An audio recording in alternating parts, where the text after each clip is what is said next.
राधे राधे दोस्तों, स्वागत है आप सभी का हमारे चैनल में। आज इस वीडियो में हम देखेंगे दिल्ली पुलिस के एक टॉपिक स्टैटिक जीके का 15 अमूर्त सांस्कृतिक विरासत जो यूनेस्को द्वारा मान्यता प्राप्त हैं। यूनेस्को द्वारा मान्यता प्राप्त भारत की अमूर्त सांस्कृतिक विरासत। हमारे भारत में 15 अमूर्त सांस्कृतिक विरासत स्थल है। तो अमूर्त संस्कृति किसी समाज की मानसिक चेतना का प्रतिबिंब है जो कला, क्रिया या किसी अन्य रूप में अभिव्यक्त होती है। अब देखिए अमूर्त होता क्या है। अमूर्त को कहते हैं इंग्लिश में इनटेंजिबल साइट्स, यानी कि जिसको हम छू नहीं सकते, यानी कि जिसको टच नहीं किया जा सकता। अब जैसे कोई नृत्य हो सकता है, कोई कला हो सकती है, क्रिया हो सकती है, या अन्य रूप भी हो सकता है किसी का, कोई त्योहार हो सकता है, मेले वगैरह हो सकते हैं। ये क्या होता है? अमूर्त होते हैं। ठीक, अब देखते हैं हमारे देश में कितनी है, 15 हैं। तो एक एक करके हम इसको देखेंगे।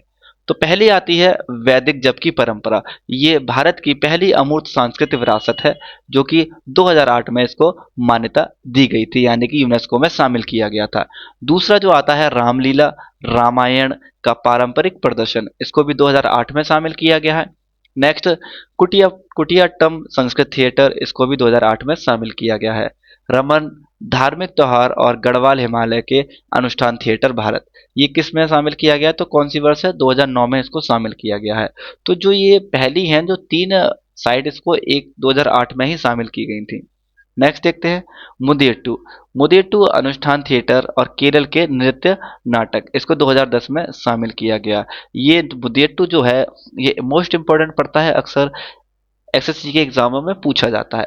नेक्स्ट आता है कालबेलिया का लोक गीत जो कि राजस्थान का है। ये भी इंपॉर्टेंट पड़ता है, इसको भी अक्सर एग्जामों में पूछा जाता है। इसको भी 2010 में शामिल किया गया था।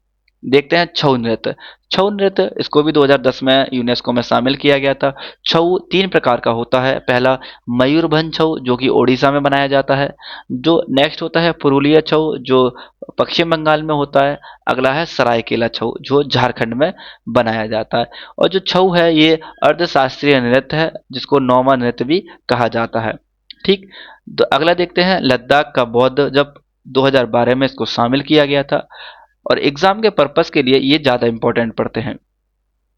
नेक्स्ट देखते हैं संकीर्तन अनुष्ठान, गायन, ढोल और मणिपुर का नृत्य, इसको 2013 में यूनेस्को में शामिल किया गया। नेक्स्ट आता है जड़ियाला गुरु के ठठेरे, पंजाब बर्तन बनाने का पारंपरिक पीतल तांबे का शिल्प, इसको 2014 में शामिल किया गया। नेक्स्ट आता है योगा।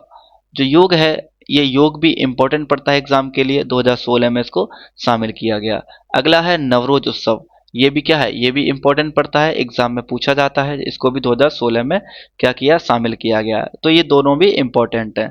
ठीक, तो यहाँ पे हम याद कर सकते हैं नवरोज, यानी कि रोज जीने के लिए क्या जरूरत है? किसकी जरूरत है? तो योग की जरूरत है, योग करना है।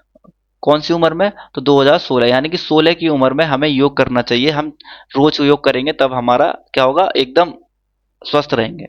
नेक्स्ट देखते हैं कुंभ मेला। कुंभ मेला 2017 में इसको शामिल किया गया है। कुंभ मेला भी तीन तरीके से बनाया जाता है। पहला होता है अर्धकुंभ। पहला होता है अर्धकुंभ, इसको हम 6 वर्ष के दौरान बनाते हैं। एक होता है कुंभ। कुंभ को बनाया जाता है 12 वर्ष के अंतराल में। और जो एक होता है महाकुंभ। महाकुंभ जो है वो 24 वर्ष में बनाया जाता है, यानी कि प्रत्येक 24 वर्ष में महाकुंभ का आयोजन किया जाता है। और ये 4 जगह कुंभ बनाया जाता है।